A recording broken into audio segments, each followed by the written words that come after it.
Good morning po, Sir Mark. Good morning. Ayan na naman. Mabilis talaga siya. Sir, ako na po ang magdadala. Salamat, Jessa. Hindi na talaga nagpahuli. Araw-araw na lang. Napapansin mo, laging nauuna. Close ba sila?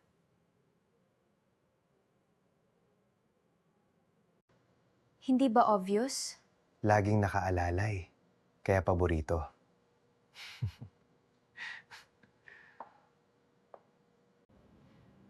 Ang bilis mo. Inuna ako po. Good job.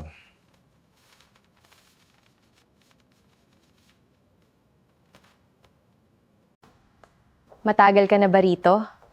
5 years na. Kaya pala.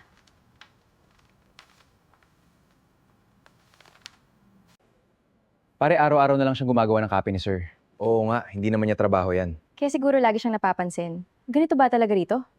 Hintayin mo lang, marami ka pang makikita. Sir Mark, black coffee niyo po. Mainit pa. Salamat, Jessa. Sakto, kailangan ko talaga nito. Kung may kailangan pa po kayo, sabihin niyo lang. Service pa ng personal assistant na. Ewan to, sobra na siya araw-araw. Alam mo kung bakit paborito yan. Kasi lahat ng gusto ni Sir, inuunahan na niya. Kahit hindi naman niya trabaho. Tapos akala mo walang kapalit. Huwag naman tayong manghusga. Eh di ikaw na ang mabait. Salamat sa inyong lahat sa sipag at dedikasyon.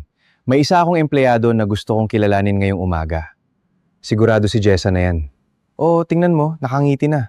Simula sa susunod na linggo, may bago tayong team leader.